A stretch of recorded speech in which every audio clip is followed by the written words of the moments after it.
มื้อนี้เป็นวันส่งท้ายปีเนาะส่งท้ายปี31ธันวามีกิจกรรมเพื่อเสริมสร้างบุญญาบารมีบุญญาราศีให้แก่ตนเองการสั่งสมบุญนี้นำเสริงสุขมาให้สุขโขปุญญัสสะอุจจโยการที่สร้างน้ำกระทำบุญสร้างคุณงามความดีนี่แหละจะนำสุขมาให้อันนี้เป็นสุภาษิตของพระผู้มีพระภาคเจ้าเฮาก็มาฟังเบิ่งว่านำสุขมาให้แบบใดการที่เฮาสร้างน้ำกระทำบุญนี่นำสุขมาให้แท้บ่สร้างคุณงามความดีนี่นำสุขมาให้แท้บ่เฮาพิจารณาเบิ่งนำกันสมมุติซื่อๆหากแม้นว่าบุคคลใดบุคคลหนึ่งเนี่ยนะเมื่อเกิดมาในมนุษย์แล้วนี่นะเป็นบุคคลผู้มีบุญหลายวาสนาหลายญาติโยมสิเชื่ออยู่บ่อันนี้คือบ่แม่นแต่ครูบาอาจารย์เว้าได้นะผู้ที่เพิ่นหูแล้วให้นะเพิ่นก็กล่าวเช่นเดียวกันสิ่งที่หาได้ยากที่สุดนี่นะ4ประการญาติโยมมีอย่างแน่นะการที่พร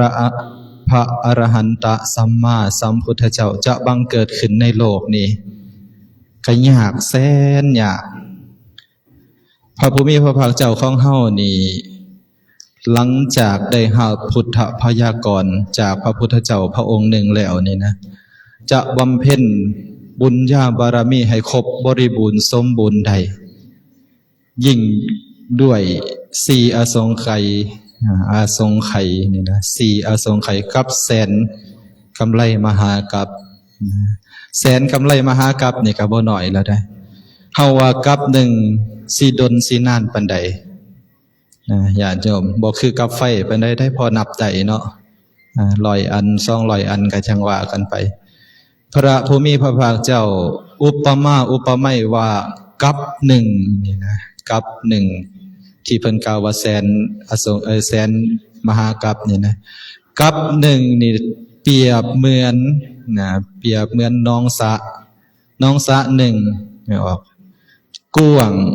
1 โยชน์ยาว1 โยชน์ลึก1 โยชน์โยชน์หนึ่งนี่เทียบเท่ากับ16 กิโล16 ลักนะกว้างส่ำนั้นแหละกว้าง1 โยชน์กว้าง16 ลักยาว16 ลักแล้วก็ลึกลงไป16 ลัก100 ปีใดจะมีเทวดานี่เอาเมล็ดหรือเอาเม็ดผักกาดนี่มาหย่อนลงใน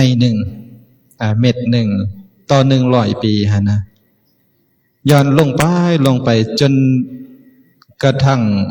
เม็ดผักกาดนั้นเพียงเรียบหน้าดินนั่นเอิ้นว่า1 กัปดนนั่นปานใดคิดเอาจังซั่นจังว่า4อสงไขยนี่คือนับแล้วลืมนี่นะบ่สามารถที่จะประเมินได้ก็จึงเอิ้นว่าอสงไขยยิ่งด้วยแสนกัปเนาะยากส่ำใดหั่นนะก็อุปไมยให้ฟังแล้วหรืออีกในหนึ่งพระผู้มีพระภาคเจ้าบอกไว้ว่าโยชน์หนึ่งนี่เปรียบเหมือนภูเขาแท่งทึบ100 ปีใดเอาผ้าขาวเนื้อละเอียดความใดมาปัดลงไปจนเพียงหน้าดินนั่นเอิ้นว่า1 กัปดนปานนั้นจังซั่นจึงว่าองค์พระผู้มีพระภาคเจ้าของเฮาเพื่อจะได้ตรัสรู้อนุตตรสัมมาสัมโพธิญาณนี่เป็นการยากนะ2นะพระสัทธรรมจะยังคู่ในโลกนี่ก็ยากแสนยากนะ3บุคคลผู้จะเกิดเป็นมนุษย์นี่ก็ยากแสนยากอีกเฮาได้ยินกันอยู่บ่อยๆอยู่เรื่อยๆเต่าตาบอดก็ดีนะที่ ลอยในแม่น้ำมหาสมุทรอันใหญ่กว้างนี่นะมีแอกอันหนึ่งหรือบ่วงห่วงยางหรือห่วงอันหนึ่งที่ลอยไปลอยมาเนี่ยตามลมไปพิษไปพัดไปในทิศทั้งสี่ทิศใต้ทิศเหนือทิศตะเวนตกทิศตะเวนออกไปตามกระแสลมห้อยปีได้เต่าตัวนั้นจะโผล่หัวขึ้นมาหนึ่งเถื่อหลักๆมุดลงไปลอยปีได้กับโผล่ขึ้นมาพระผู้มีพระภาคเจ้าถามว่าเต่าตัวนั้นมีโอกาสที่จะเอาหัวซุกเข้าห่วงนั้นอย่างพอดีบ่นะสาวกทั้งหลายก็ตอบว่าเป็นไปได้ยากแสนยากการที่จะเกิดเป็นมนุษย์ยากกว่าหันอีกนะหรือยากประมาณนั้นนะคันเว้าง่ายๆภาษาบ้านเฮาเห็นบ่อย่างที่3ที่เฮาได้เกิดมาเป็นมนุษย์นี่ก็ยากส่ำใดแล้ว4บุคคลสิมีศรัทธามีปัญญานะที่จะสร้างบารมีด้วยไตรสิกขาด้วยให้ทานด้วยการรักษาศีลด้วยการเจริญภาวนาคือการประพฤติการปฏิบัติเนี่ยนะก็ยากแสนยากนะยากส่ำใดบุคคลที่จะมาประพฤติธรรมนี่ขึ้นอุปไมยไว้ว่าเปรียบเหมือนเขาโคผู้ที่มาเฮ็ดมาทำนั่นนะแต่ผู้บ่มาเฮ็ดมาทำคุณงามความดีมาจำศีลภาวนาฟังเทศน์ฟังธรรมนี่หลายเปรียบเหมือนขนโคคือขนงัวหั่นนะอย่างส่ำนั้นแหละเมื่อเฮาได้ฮู้แล้วว่าสิ่งที่หาได้ยาก4ประการนี้แล้วนี่นะมีสิ่งใดแน่เมื่อจะมีพระพุทธเจ้าอุบัติเกิดขึ้นมาได้ตัดพระธรรมคำสอนอันเป็นสัจจะแห่งความจริงในโลกนี่ยังคู่โลกอยู่นี่นะและเฮาก็ยังได้เกิดเป็นมนุษย์พบคำสอนของเพิ่นนี่เป็นโชคดีมหาศาลแล้วมีบุญวาสนาอันหาประมาณบ่ได้ล้นแผ่นเรือแผ่นฟ้าหมดแหละเนาะจังซั่นจังว่าเมื่อเฮาได้โอกาสที่จะได้เกิดเป็นมนุษย์อันยากนี่แล้วนี่นะเฮาก็ควรดำเนินชีวิตอย่างถูกต้องตามหลักธรรมคำสอนขององค์สมเด็จสัมมาสัมพุทธเจ้าพระพุทธเจ้าทรงสี่แสดงโทษและคุณนะในการเหตุในการกระทำของหมู่เฮาทั้งหลายนี่นะบุคคลทั้งหลายนี่มีสังขารนี่มันเสื่อมไปเป็นธรรมดาได้นะพระพุทธเจ้าเพิ่นกล่าวไว้นะสังขารทั้งปวงนี่มันเสื่อมไปเรื่อยๆเสื่อมไปเรื่อยๆปีนี้ก็อายุซ้ำนี้นะมื้ออื่นก็ซ้ำนึงแล้วได้นี่เห็นบ่มันค่อยไปเรื่อยๆเรื่อยๆเบิดไปภิกขุทั้งหลายนะสังขารนี้มีความเสื่อมไปเป็นธรรมดาท่านทั้งหลาย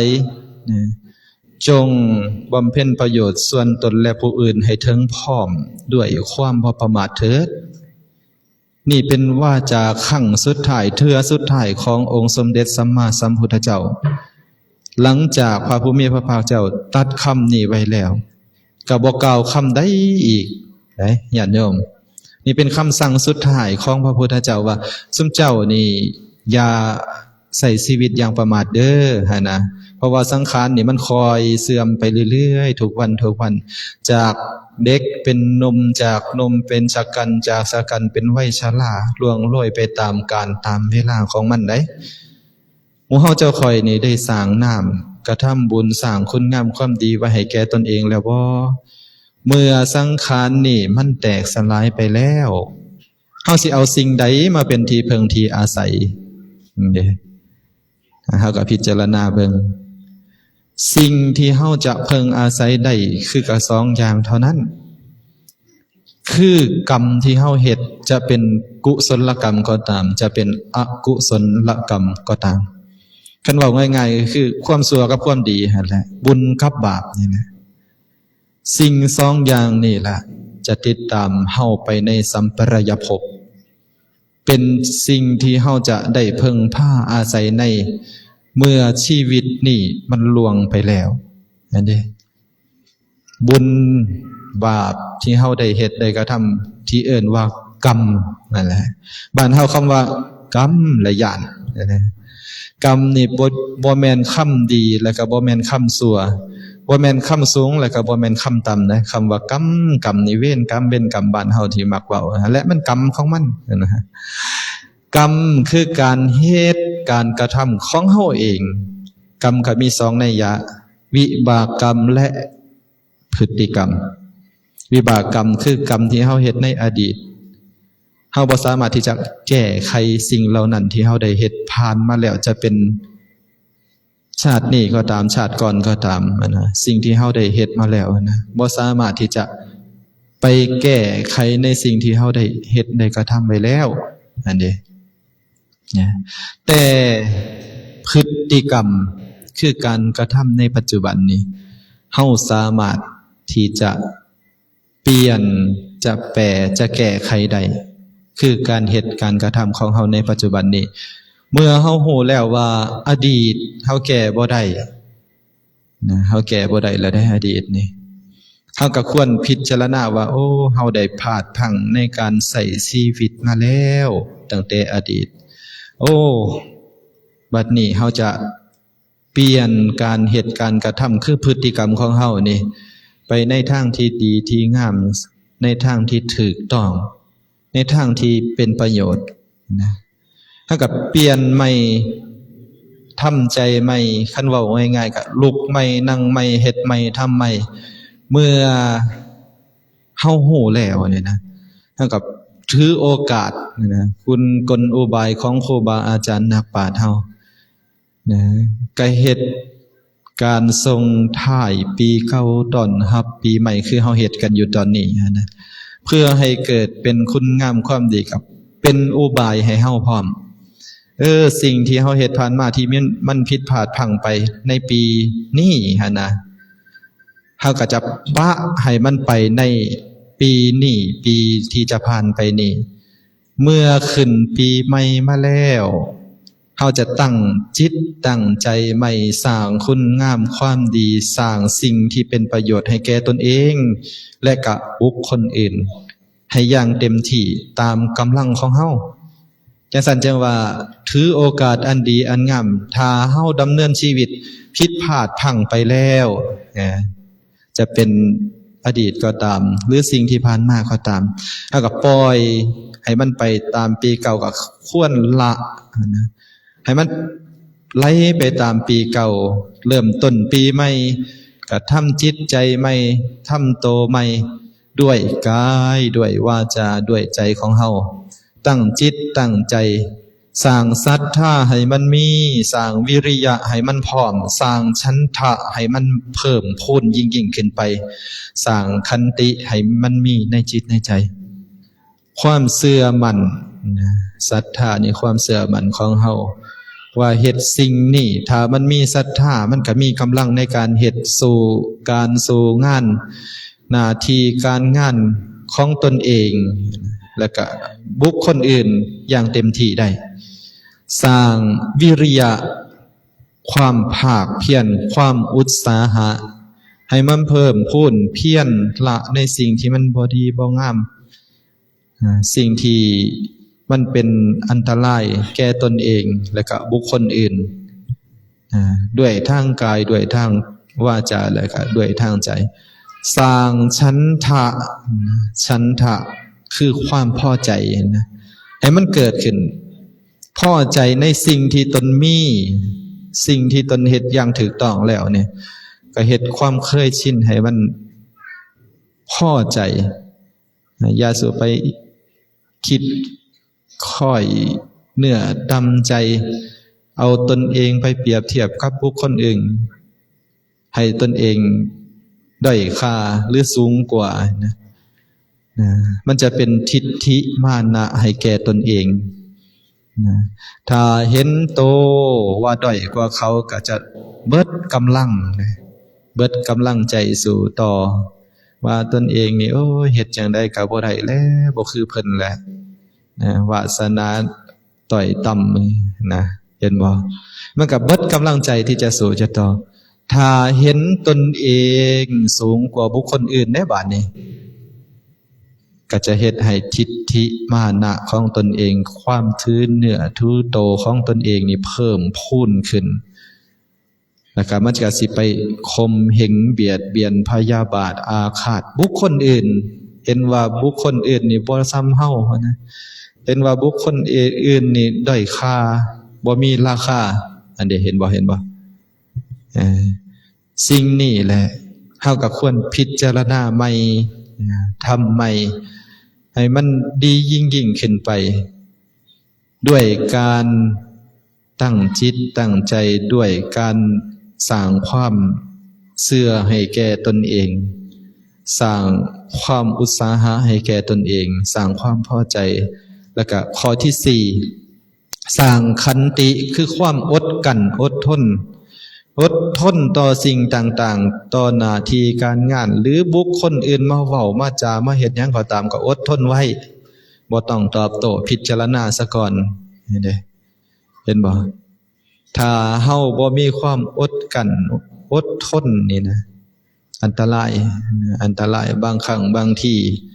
อาจจะไปเฮ็ดสิ่งที่มันบ่คาดคิดก็ได้เด้เห็นบ่บุคคลเมื่อ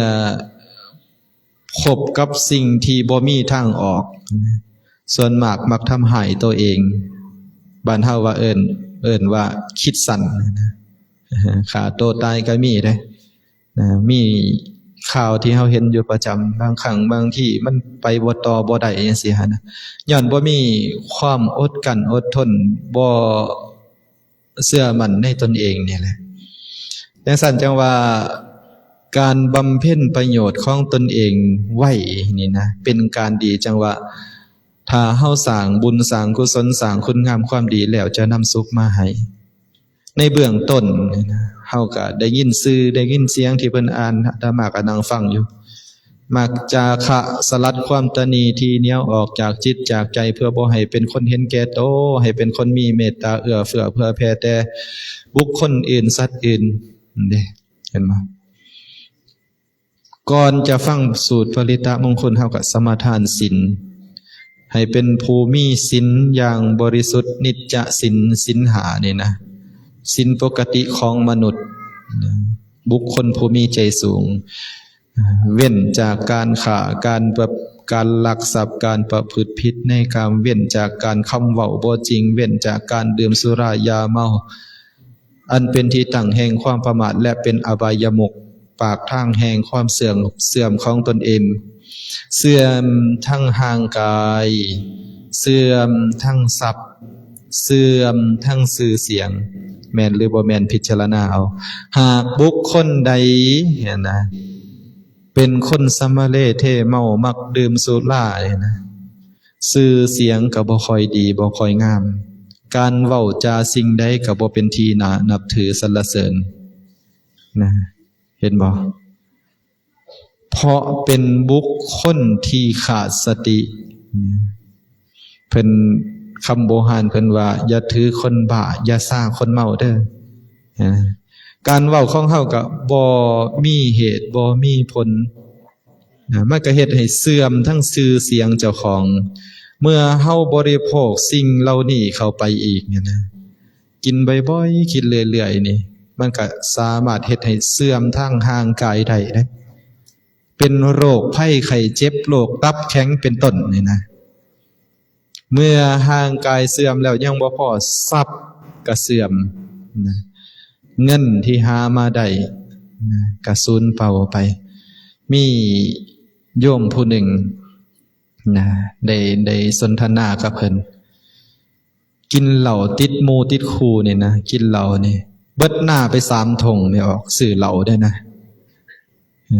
ตอนนี้ก็ยังมีชีวิตอยู่ผู้นั้นก็ได้ยังหลังจากคันลูกชายมาบวชได้ลูกชายเป็นอภิชาติบุตรมาบวชลูกก็เบิดทางสิเว้านะ เมื่อไปปฏิบัติธรรมแล้วก็ตั้งจิตอธิษฐานว่าด้วยบุญด้วยกุศลที่ข้าพระเจ้าได้สร้างคุณงามความดีด้วยศึกษาในไตรสิกขาทั้ง3อย่างนี้โดยการรักษาศีลโดยการทำสมาธิและก็เฮ็ดให้ปัญญาเพิ่มพูนขึ้นนี่ขอให้พ่อผู้ข้านี่เศร้าเหล่านี่นะเว้าขออนุญาตนำให้เห็นเหล่านี่คือเห็นขี่เพิ่นว่านะอันนี้เพิ่นเว้าให้ฟังเองแล้วก็เมื่อออกจากห้องกรรมฐานจากการประพฤติการปฏิบัติธรรมแล้วนะเพิ่นก็มีอุบายได้โอ้ลูกก็บวชมาดนแล้วพ่อก็ยังเป็นคนขี้เมานี่โอ้เฮานี่บ่มีคุณค่าบ่เพิ่นว่านะเจ้าของก็บ่กล้าบอกผู้อื่นแล้วแต่บอกพ่อตัวเองยังบ่ได้อยู่นะหลังจากหันมาเพิ่นก็เศร้าเลยได้เศร้าเด็ดขาดเลยบ่ต้องเลยก็ถือว่าได้กัลยาณมิตรคือลูกนั่นแหละเป็นที่ดีที่งามจะสั่นจังว่าเสื่อมเป็นปากทางแห่งความเสื่อมทั้งหลายการดื่มสุรายาเมาเฮาได้มาร่วมกันมาทำกิจกรรมร่วมกันในที่นี้บางท่านบางคนก็ไปสังสรรค์เพิ่นเอิ้นว่าเขาดาวนะ นับถอยหลังนับถอยหลังตอนรับปีใหม่เพิ่นแต่หมู่เฮาเจ้าข่อยนี่มาสร้างคุณงามความดีด้วยกายด้วยวาจาด้วยใจมาให้ทานมารักษาศีลมาฟังธรรมมาสาธยายธรรมเกิดเป็นบุญเกิดเป็นกุศลเกิดเป็นคุณงามความดี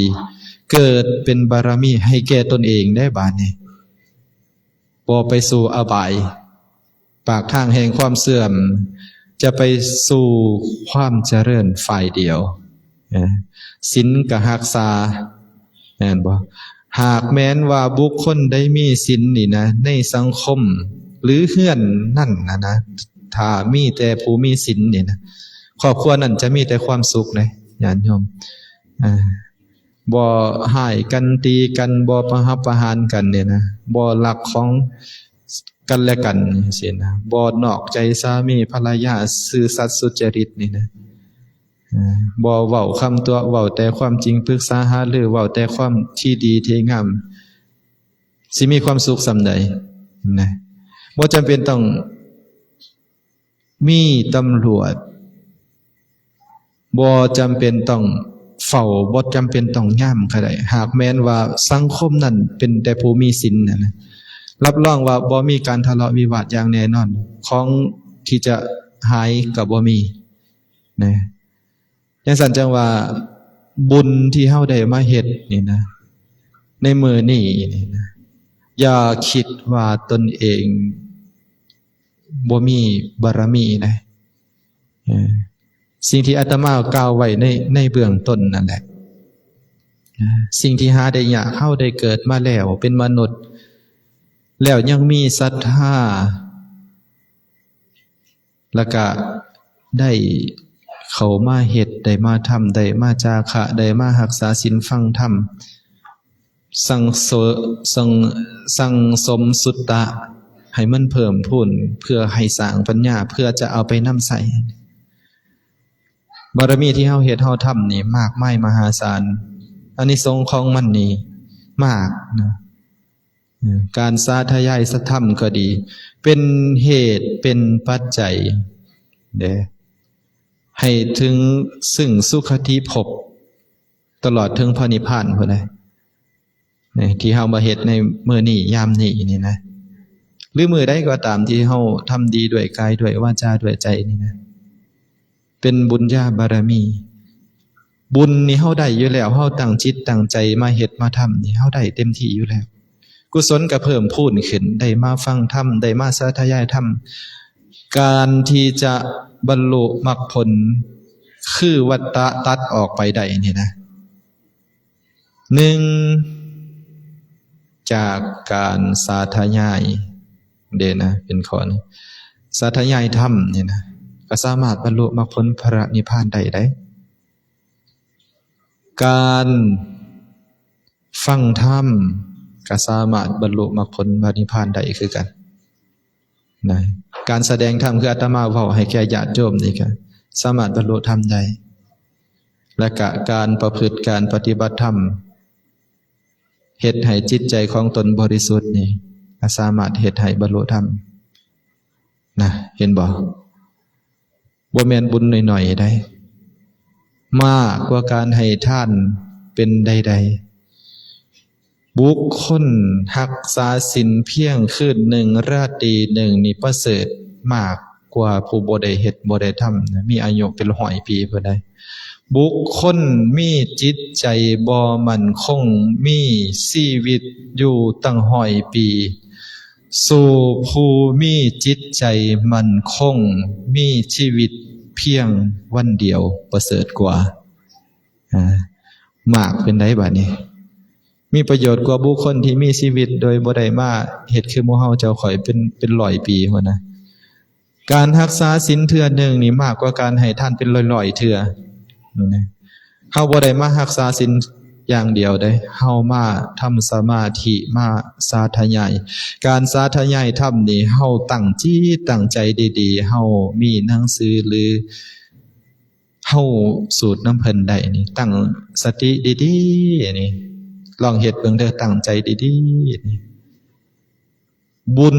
มันย่อมเกิดฝ่ายเดียวบาปย่อมบ่เกิดขึ้นแก่จิตแก่ใจอย่างแน่นอนถ้าเฮาตั้งใจได้การฟังคือกันความหักความโกรธความโลภความหลงอุปทานตัณหาอุปทานทั้งหลายทั้งปวงนี่ย่อมบ่เกิดและก็บ่เข้าสู่จิตสู่ใจเฮาได้เพราะเฮามีสตินั่นเด้เฮามีสมาธิจิตใจเฮาตั้งมั่นอยู่ตั้งมั่นในการฟังตั้งมั่นในการสาธยายนี่นะสติสมาธิตั้งมั่นปัญญาก็พร้อมเพิ่มพูนขึ้นจังซั่นแหละจังเป็นเหตุเป็นปัจจัยให้เฮาได้ซึ่งอริยมรรคอริยผลได้จังซั่นจึงว่าเมื่อเฮาได้มาตั้งจิตตั้งใจมากก็ตั้งใจเฮ็ดตั้งใจทำเพื่อสั่งสมบุญญาบารมีให้ติดเนื้อตามโตไปในสัมปรายภพเป็นที่เพิงที่อาศัยในภพหน้าชาติหน้าชาตินี้ก็ให้ผลชาติหน้าก็ย่อมให้ผลถ้าเฮาบ่เฮ็ดไว้ทำไว้นี่ลำบากโภชนะอาหารนี่การเดินทางของเฮาในเส้นทางไกลๆนี่ก็ย่อมบ่สามารถที่จะถึงจุดหมายปลายทางได้แต่หากเขามีเงินมีทรัพย์มีสินพร้อมแล้วนี่เตรียมตัวที่จะเดินทางแล้วบ่อดบ่หิวอยู่แล้วยวดยานพาหนะน้ำมันก็เต็มถังรถก็เช็คอย่างละเอียดแล้วการเดินทางของเฮาก็ไปถึงจุดหมายปลายทางอย่างปลอดภัยได้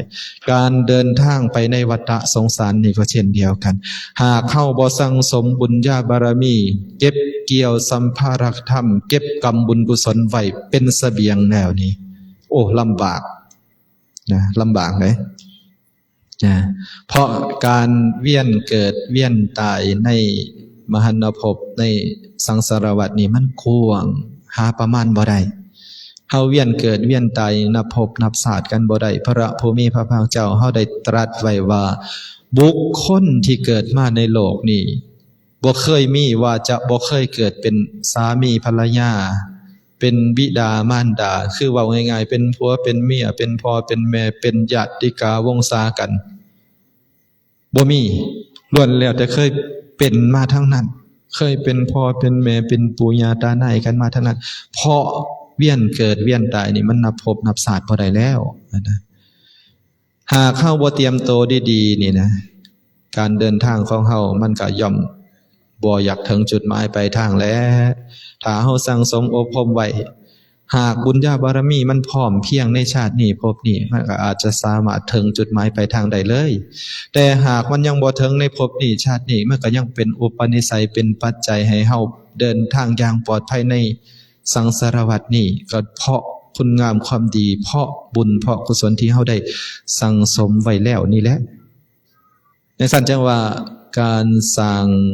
คุณงามความดีนี่เป็นสิ่งที่จะต้องเฮ็ดเพราะมันจะนำสุขมาให้เฮาในปัจจุบันและอนาคตจึงได้กล่าวไว้ว่าสุขโขปุญญัสสะอุจจโยการสะสมบุญนำสุขมาให้ตนเองจังซั่นจึงว่ามากล่าวให้ญาติโยมได้รับฟังแล้วพิจารณาดีๆนะ พิจารณาแล้วสิ่งที่มันเกิดประโยชน์ก็เอาไปนำใส่สิ่งที่มันบ่เกิดประโยชน์กับปะถิ่มไว้เพื่อให้ดำเนินชีวิตของตนอย่างถูกต้องตามหลักธรรมคำสอนดำเนินชีวิตอย่างถูกต้องระเบียบกฎหมายบ้านเมืองเฮาก็จะเป็นผู้มีความสุขความเจริญในปัจจุบันและอนาคตจังซั่นจึงกล่าวเอาสิ่งละอันพันละหน่อยให้ญาติโยมได้สดับรับฟังแล้วพิจารณาเอาไปประพฤติปฏิบัติตามที่องค์พระผู้มีพระภาคเจ้าเพิ่นได้บอกได้กล่าวไว้แล้วนี่แหละเพื่อเป็นการที่จะเฮาจะเดินทางวัฏฏะให้ม่อมฟังถึงสุขอย่างไพบูลย์คือพระนิพพานเอาละเนาะคือสิสมควรแก่เวลาอาตมาก็บ่มีสิ่งอื่นประการใดก็ขออ้างอิงเอาคุณพระศรีรัตนตรัยคือคุณพระพุทธคุณพระธรรมคุณพระสงฆ์บารมีธรรมที่ครูบาอาจารย์พร้อมกับบุญกุศลที่ญาติโยมได้สั่งสมได้สร้างไว้ดีแล้วด้วยกายด้วยวาจาด้วยใจจงมาร่วมกันเป็นเดชเป็นเดชะเป็นภรวะปัจจัยอุดหนุนตามทรงให้ญาติโยมเราท่านทั้งหลายนี่จงมีแต่ความสุขความเจริญด้วยอายุวันนะสุขะพละปฏิภาณธนสารสมบัติธรรมสารสมบัติโชคลาภร่ำรวยมั่งมีสีสุขขอให้เจริญในหน้าที่การงานกิจการที่เจ้าของเฮ็ดเจ้าของทำอยู่นั่นปรารถนาสิ่งหนึ่งประการใดที่เป็นไปด้วยชอบประกอบไปด้วยสุจริตธรรมแล้ว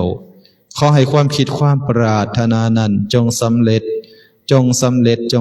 ในที่ทุกสถานในการทุกเมื่อและก็ขอให้ปราศจากทุกโศกโรคภัยทั้งหลายทั้งปวงที่เป็นที่เบียดเบียนก็ขอให้เหือดหายมาลายสิ้นไปจงเป็นผู้มีสุขภาพพรรณนามัยสมบูรณ์แข็งแรงยิ่งขึ้นไปอย่าเจ็บอย่าจนตลอดปีตลอดไปตลอดปีใหม่นี้ด้วยกันจงทุกทานทุกคนด้วยเถิด